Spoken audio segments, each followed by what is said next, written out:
Sebab imam ni ketua hebat. Sebab tu sunat imam datang lewat. Saya waktu pelik tu imam duk cerita fadilat sembahyang jemaah, afdal mawai lah, dapat unta, dan kedua dapat lembu, lepas tu yang paling yang lewat sikit dapat ayam parlas sikit, dapat telur burung. Punya cerita bab fadilat jemaah. Yang dia datang lewat pasal apa? Memang imam sudah lewat. Hikmah dia apa? Hebah imam tu. Tengok dalam jilid, kita tengok kad jemputan 8.5 ketibaan para jemputan, 9 ketibaan dan berhormat Datuk Menteri Besar. Mana orang tunggu dia, bukan dia tunggu orang. Duk tunggu-tunggu, tak sampai-sampai lagi dia mari. Lama dah awak nunggu ni. Hebah tak ada, dia mari dulu daripada orang. Hebah tak ada, biar dia ready. Sebab segi dakwah, anak kalau tempat-tempat lain mana ceramah, dia jauh lah, bisa dia pergi hotel Pasha buat. Anak kata inta anak buat jamak tak lah. Anak kata inta dah biasa lepas makan maghrib dia ajak makan. Lepas makan inta hantar anak balik di hotel. Biasa dia dekat masjid lah, hotel. Orang siap semayang Aisyah di sana, baru inta datang ambil anak. Lepas tu barulah anak pergi. Kalau kita pergi duduk berlabun, kata orang duduk bergebang, duduk berborak lu, nak ceramah lagi, dia tawar hebiak, kata orang Kedah. Dia nak kena kita pergi tu lepas lagi, lepas nak bersemang nak apa pun, biar lepas ceramah, jangan belum ceramah. Dia hebah tak ada. Sebab tu imam sunat datang lewat lengkap dari. Sebab itu jemaah ni hak imam. Sebab saya nak tegur lagi bab jemaah ni pun, banyakkan kita kadang-kadang tunggu sembahyang sunat tu, bila nak qamat ada lagi kawan yang lewat mari tengok sembahyang, dia sembahyang sunat lagi. Ada sembahyang, dia sembahyang lagi 2-3 akhirnya 3-4 lapis sembahyang sunat. Yang tu bila tak boleh qamat, takut ganggu sembahyang sunat. Dalam bab jemaah tu imam ada, dia kata tak ada, saya nak kelain qamat, inta tak boleh kata apa. Sembahyang jemaah hak imam, dia tak mau buat qabliyah, inta tak boleh komplain, itu hak dia.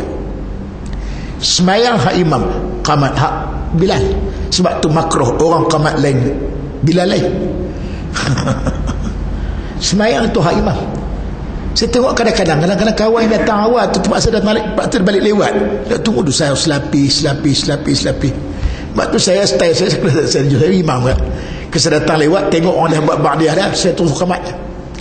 Kadang orang banyak hal, dia ada hal nak balik awal, nak balik, kita datang lewat, kemudian tu saya buat ba'diyah, buat Masya. Sebab dia semua kita jangan beratkan orang, faham? Kita pemimpin ni kita kena, jangan kira kita aja, sebab orang bawah kita kena ambil kira juga. Baik,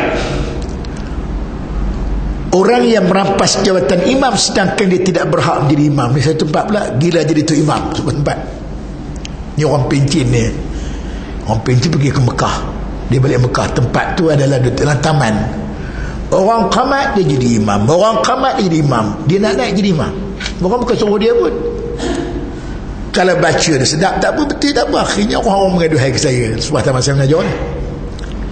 Akhirnya panggil lah, saya kata Tuan Haji, niat Tuan Haji nak balik Mekah, nak tambahkan makam jadi imam ni baiklah, jadi khalifah tahlil baiklah. Tapi Pak Haji, orang tua-tua kata sebelum jadi Pak Haji kena jadi Pak Lebay dulu, jangan jadi Pak Haji terkejut.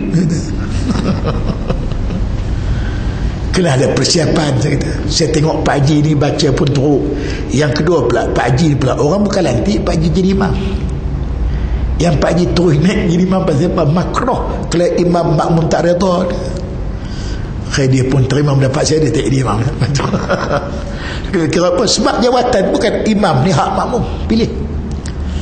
Sebab tu dia pelantikan, kecuali adalah diperkenalkan ustaz datang soalan lah kan, afdal lah. Tapi masalahnya asalnya imam tu dilantik, dipilih, bukan ramai. Kita cerita bab afdal imam. Orang yang belum berkhatan walaupun ia sudah baligh, tu imam ni nak keji manis. Kalau potong tu lagi kaput, lagi payah nak berubat, ni tak sunat tu imam ni.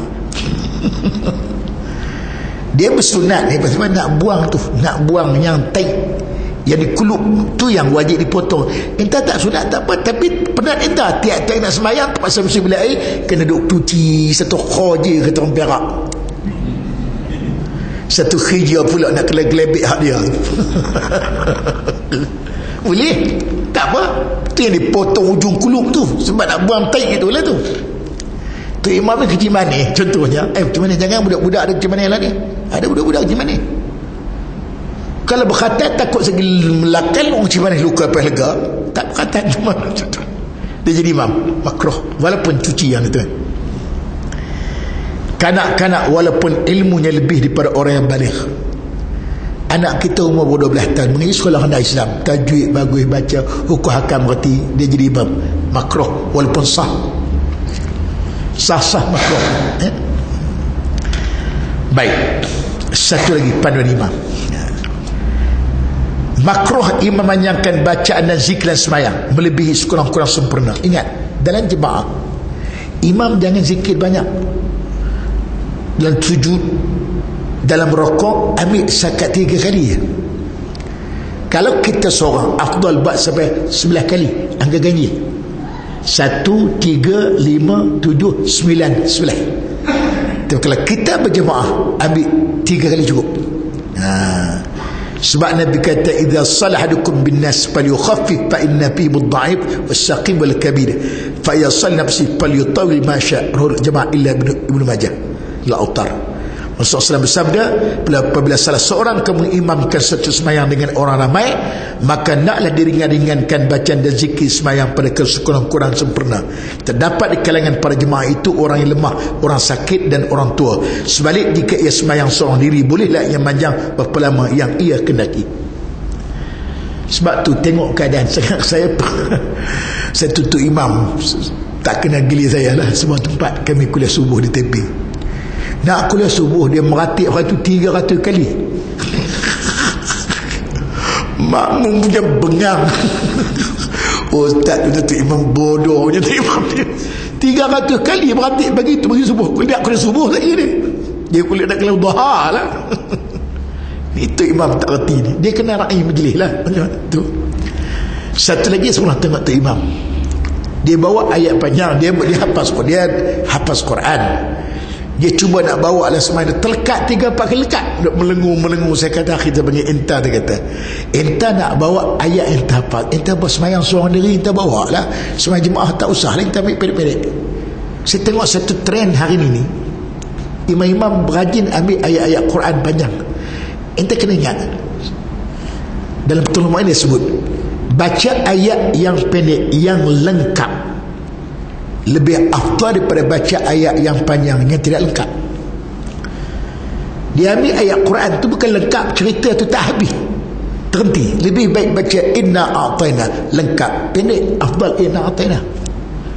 Saya tengok trend orang ni, saya tengok banyak, saya tengok imam-imam ni walaupun dia tidak habis, dia rajin bawa ayat Quran, ayat suratul surah tu.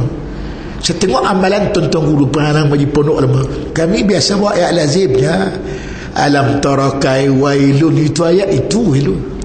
Amalan-amalan dulu tolongkan pendek lengkap daripada kita baca ayat panjang tapi tak lengkap. Afdal baca yang pendek tapi lengkap. Tu kena ingat masalah tu ya. Sebab tu Nabi ketika semayang